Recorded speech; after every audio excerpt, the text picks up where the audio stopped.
Do you prefer being called Stardusk or Thinking Ape? I don't really care either way. Either one's good.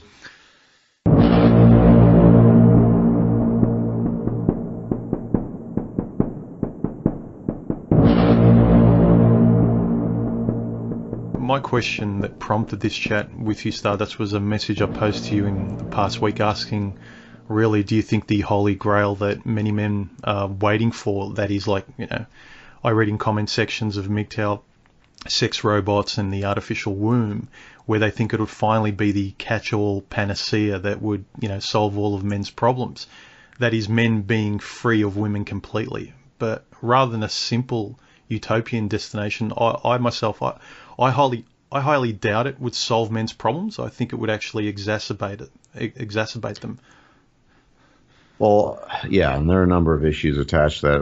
One, I mean, we can right off the bat say how difficult that would be to execute. I mean, whether it's desirable or not, that's a separate question. But, I mean, the technology just isn't there. Colden actually did a video on this eons ago about how unlikely it is anytime soon to see anything akin to an artificial womb.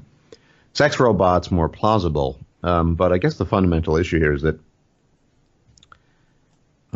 for women, for the men who kind of hanker on about this subject matter specifically, or kind of what I would call in a perpetually red pill rage state, and there's obviously variation there, or I would maybe just say quite plainly fascinated by the topic of women in a way that I'm not, for example, or maybe some other people aren't, then precisely for those men, it would not be a solution. And I'd say, I'll give you the following reason. One, if it's merely an issue of sexual gratification, right, well, frankly speaking, wanking off does the job. You wank it off, you get it out of your system, and you get on with your day, right? If it were merely about that, no. One thing sex robots I don't think would do is give these men, specifically these types of men, the kind of validation that they crave. So women are the source of validation for these men, and so a sex robot wouldn't do that, at least for this type of man. For other men, I think, if you're the type of man who just doesn't really find the subject matter of women particularly interesting, but obviously we're all kind of wedded to these stupid biological wants or needs or desires, then yeah, it might be a good thing. But a panacea, no, because I think most men, not all, but most men derive some sense of self or identity or validation from their relationship with women. To walk outside of that is, as I said in my video not too long ago, when I talked about the problem of philosophical course correction, that the red pill itself is not a panacea. It's not a solution for every man. And there will be losses that one accrues alongside with the gains that one accrues in taking the red pill. So it's just actually a far more complicated matter than saying, well, let's get those sex robots on the assembly line and let's get the artificial womb and fucking kumbaya. We're all happy folk now. It's vastly more complicated, I think. Yeah, I'd agree with you. And I've talked to a few people since your video about philosophical course correction, and I was surprised how many were resistant to it. They actually thought it was the solution, and once that happened, it would unburden men to a great degree. And not so much sex robots, but the idea that the red pill isn't for everyone. Most guys would say, but what are you talking about, human? You talk about this stuff. You seem sort of fairly passionate about red pill ideas and all this sort of stuff. But they think that it's better for men to, and I agree to some degree. It's better for people to know the truth, however painful it is. But then you look at someone, if their life was worse after ingesting the red pill, even if they would have some a sense of apathy and not know what's going on, and now their world is miserable after being unplugged, I can't really say it was beneficial for that person. you know, for the truth that may be beneficial, but really, what does it matter if the person's life is miserable? Well, you know, as Jack Nicholson said in that ancient film, A Few Good Men, 92, 91, you're more ancient than I am, but in any event, he did say, you know, something you can't handle the truth. Well, yeah, and I didn't say that directly, but I alluded to something similar in that video, and I said, look, I can actually concede that if I had Irene Blue Pill, I probably would, in my totality as a person, as an individual, been more productive in many ways, and less productive in others, but in a more productive overall. And so it really depends.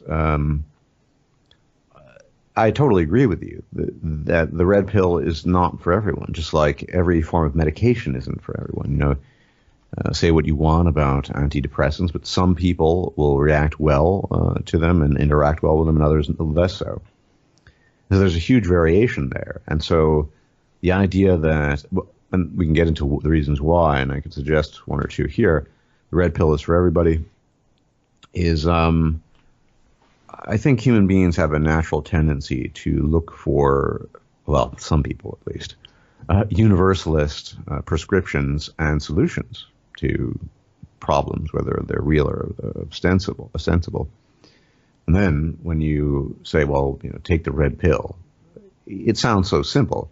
Of course, that's codified in a film like The Matrix, which, you know, it is kind of a black and white issue there, or at least it's portrayed as such. But real life is, of course, filled with many more gray areas. It's far more complicated. And so you're not going to find a universal solution in the red pill.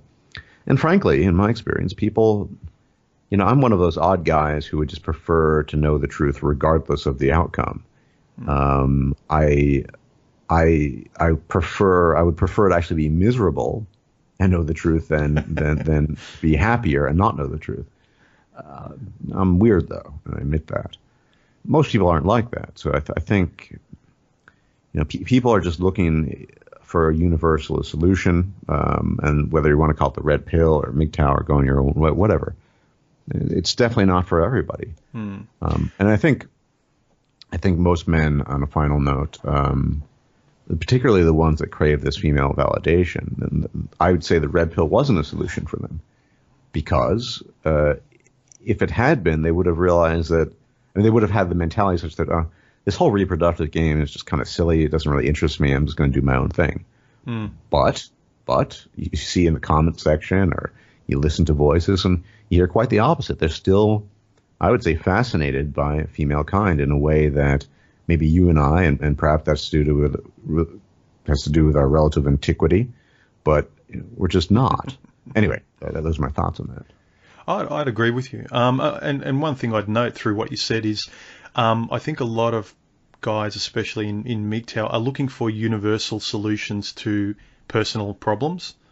It's not a one size fits all, and I keep seeing this kind of friction in just even the language that's used in comment sections, and people kind of not so much questioning, but sort of not seeing my point of view, or seeing that you're not a real MGTOW, and my thing is, it's not weird that you were saying that you're a weird person because the one size fits all doesn't sort of work for you. I think I've always said MGTOW only works for certain types of personality. It's the kind of personality that can't look away from the truth and can't pretend to put on a mask. A lot of people can. You've got a lot of married guys that, this is a situation. I know the truth, but what do you do? Whereas my mentality's always been, fuck no, I can't sleep. I can't operate. I feel like a fraud. I'm nervous. I'm anxious. I need to get out of here. I'm almost like I'm in an ill-fitting suit. So I just can't bury my head in the sand. I need to make sense of it for myself. There's only objective reality, right? But we all perceive it differently. So like my subjective perception, it may be so on certain issues, but I need to subjectively make sense of it. Whereas a lot of guys look for this. So, for instance, I look at MGTOW. It's just an abbreviation for what the sentence is: a man going his own way. But most guys look at it as, you know, an icon, a T-shirt, a catchphrase, where it's literally like that. So when you see the language coming back and saying you're not a real MGTOW, or, you know, do you think MGTOW men like this? And I've said in my videos, I've had some people comment and say, you know, I agree with everything you say, but I just can't join the MGTOW group. And I'm thinking, fuck, there's nothing to join. Yeah. It's not a group. Well, yeah, it's exactly a couple of things we've said. About over 2 years ago, I produced a video called "The Price of the Lie." It's one of my more popular ones. I don't know if you've ever seen that. Oh yeah. I've got it on my yeah. phone. I mean that's kind of signifies my view of just the whole fakery involved in social interaction at large. Not a fan of it. Needless to say, if you know I ran things in some hypothetical, fantastical world, there would be a lot less of these, a lot fewer of these pleasantries. But yeah, I think, I mean, this all goes back, and I have to admit, I participated in at the time. You know, we have to be honest. This goes actually back, I think, in the context of MGTOW, at least the Sandman crisis, approaching about 4 years ago now, approximately. At the time, you know, MGTOW was a kind of very niche thing. It had a certain sort of, well, it was known as something, and people sort of understood it to be something. I tried to come up with definitions. I realized in retrospect I was certainly in error, and I think, you know, at some point in time it was going to expand. And I'll be frank, fast forward, and I don't even care whether I have that label or not. It just doesn't mean anything to me. And things expanded, and, you know, Sandman took off, and I mean, to this day, I don't like Sandman or his content, I thought it was amusing that he would complain about other people who basically capitalized on his ideas, and, you know, you get even more watered down stuff like your fellow kangaroo writer, MGTOW 101, who he doesn't even make his own content. He just uploads other, you know, news clips and puts text over it or whatever.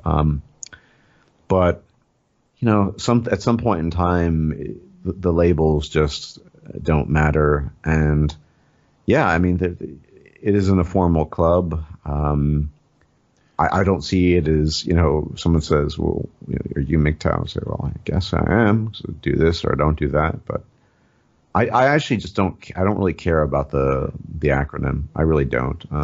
I don't either, but I refuse to allow all these idiots to effectively not allow me to type in MGTOW into a search engine to sort of be among like-minded people and be able to throw away the political correctness and talk like a man about male ideas and how the world affects me. So that's the way I see it. It's not that, you know, I'm with you on everything other than it's kind of like when you discover a cafe or a bar, and then, you know, because of social media and popularity, it gets hashtagged on, say, Twitter or somewhere, and then all these people flood in and ruin it. And it's like, do you leave the cafe that has really good coffee and just sit in your own corner and enjoy it? Or do you, you know, are you forced out of something that's at its core really good? And so I see it as a shorthand to kind of to talk freely as a male and connect with the people that I'm simpatico with, rather than be sucked into this, well, we're not giving you a MGTOW badge. It's like, fuck off.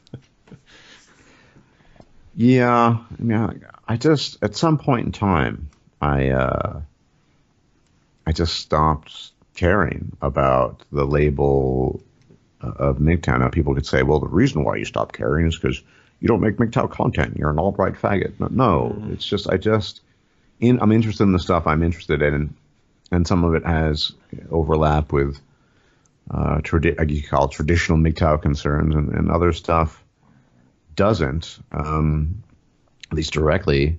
But I'm not too concerned about that because I kind of do my own thing. And I think this, as I mentioned in that video about the illusion of individuation, I think now more than ever, mostly because the internet is kind of a world unto itself. There's so many different groups and then factions within groups, and each one is demanding some level of conformity. We've seen this recently in the so-called skeptic community, where someone who had diverged from the manifesto, the official manifesto, was penalized and pilloried and sort of driven off. The actual, I'm not really interested in the skeptic community or really in the specifics of this bit of drama, but I'm referring, of course, to this Rage After Storm affair with Crowd and T. But it doesn't really matter the exact content. The point is that in any group you're going to have demands for orthodoxy, and I admit I suppose back in the day, 3 or 4 years ago, I might have called for the same, but I've wisened up, and to this day, I don't like Sandman or his content, and I would never endorse him. But he's whatever. It's beyond my control, and I don't want. And here's the other thing: the kind of guy who watches his videos is not the kind of guy who's going to watch my video, so it doesn't really matter anyway. And he can go make his shitty nasally videos all he wants. It's just is no concern of mine.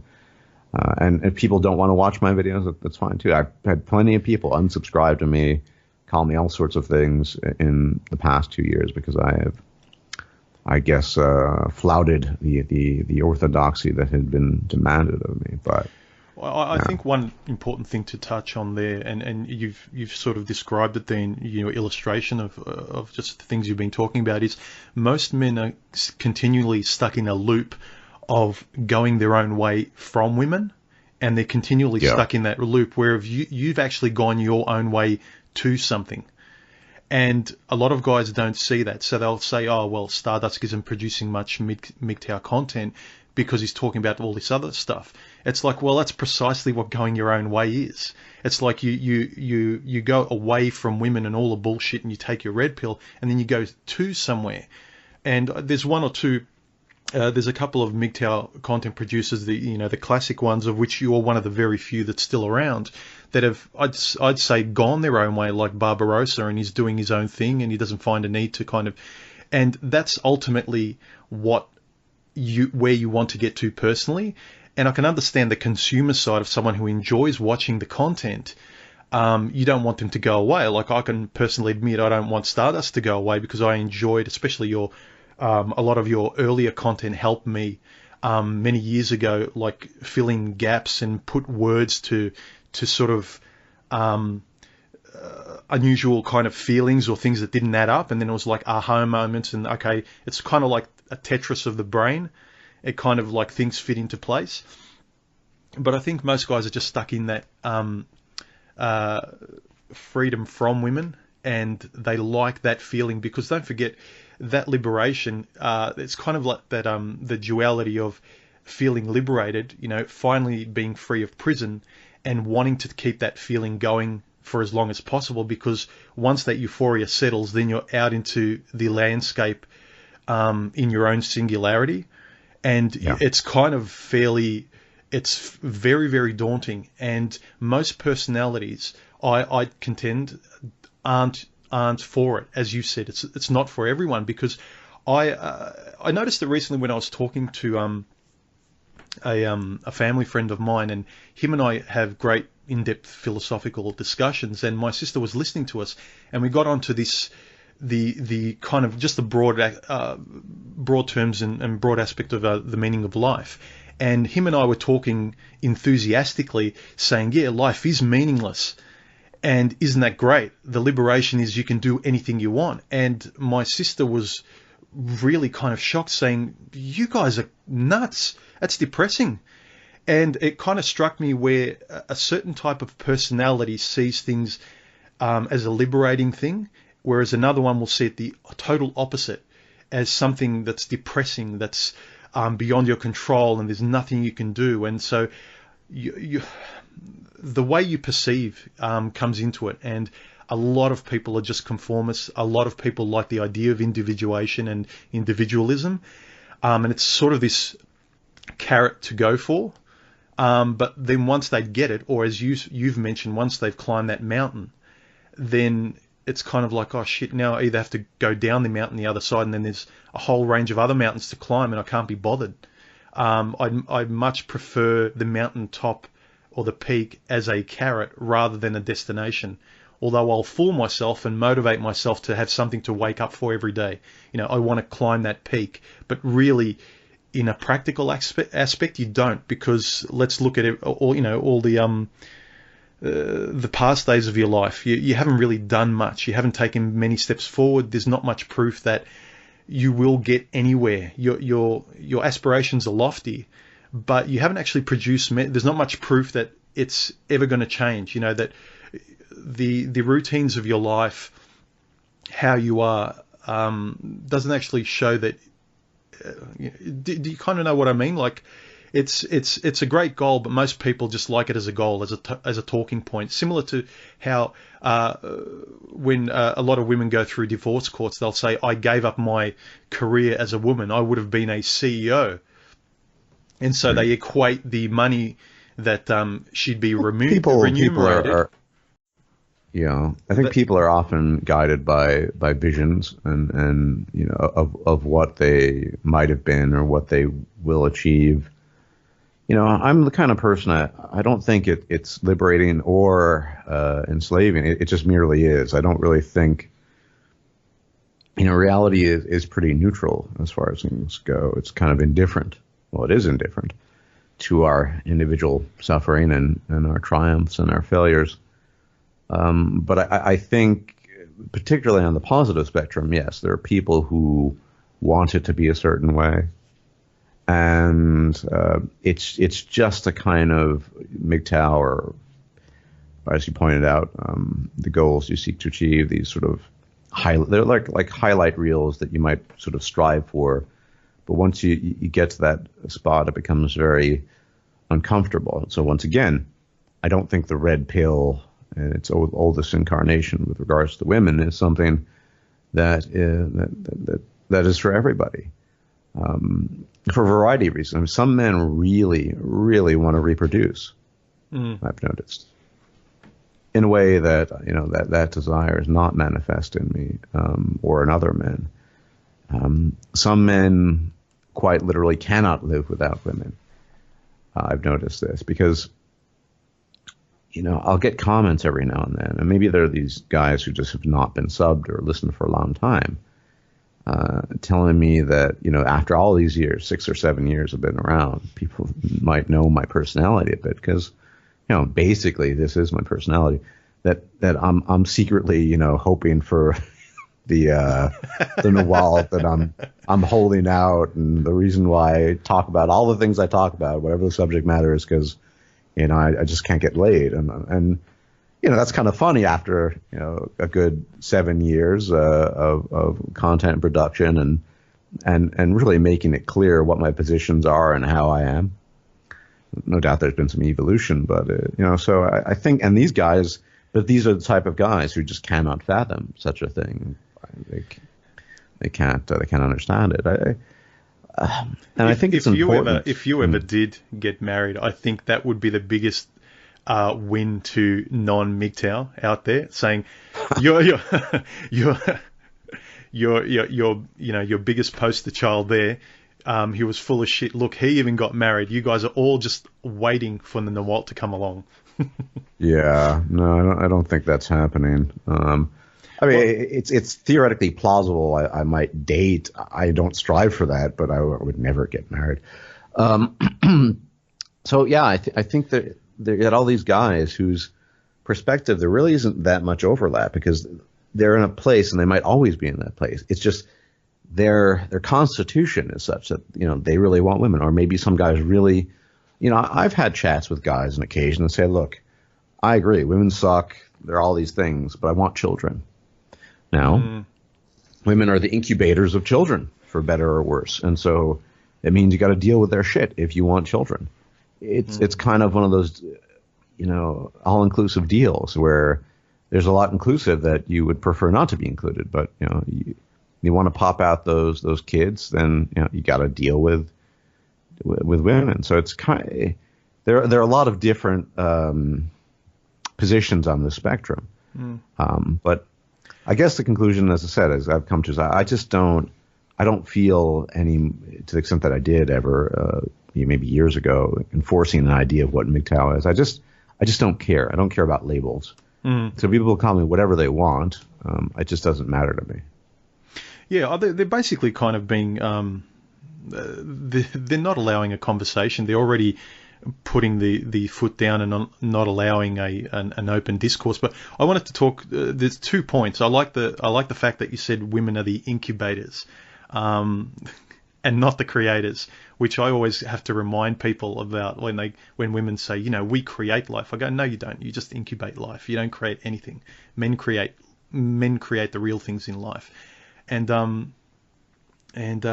second point I completely forgot. We ain't young no more. I wish I could read your mind to remind you what that point was, but well, what I don't think I'll be able to. Most popular female song in the 90s was "If You Could Read My Mind." Oh yeah, well, one of those. But that's right.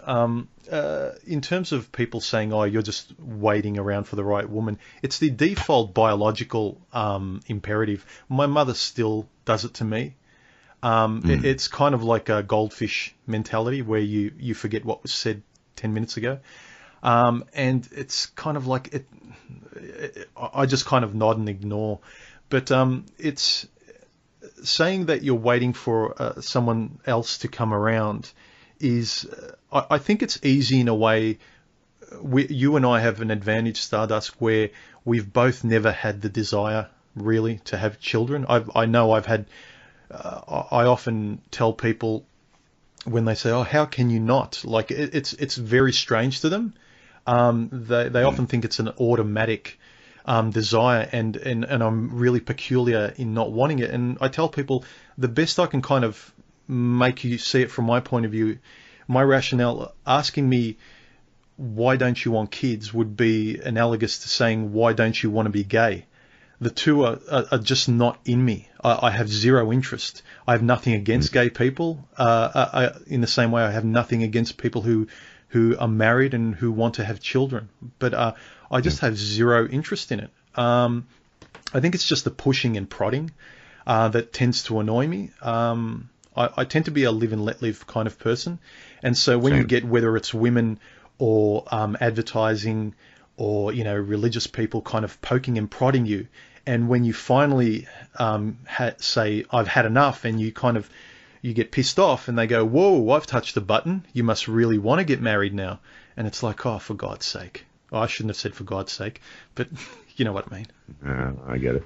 Yeah, I mean, I think it's something like that, or, why do you prefer raspberries to blueberry? I don't think, obviously most human beings don't operate along those lines. And, I'm an introvert too. So I ultimately, as a rule, in general, not always, but most of the time prefer silence to endless chatter and being surrounded by people. These are particular attributes that I have, and I think that's the same with wanting children and whether or not the kind of man who will be highly dependent on women for the rest of your life or not. That's all from this conversation between Stardusk and I for now. But if you can't wait for the next installment, feel free to check out the full 2.5-hour long chat we had on Stardusk's channel, link below. And do yourself a favour, subscribe to The Thinking Ape if you already haven't. It's a must for any thinking man who has gone his own way. Telling MGTOW-minded men to subscribe to Stardusk is like telling you to watch Star Wars. Where have you been living, under a rock or something? Anyway, until next time, gentlemen, go your own way. Later. Feel free to share, like, comment, subscribe, and donate to this video. Thanks.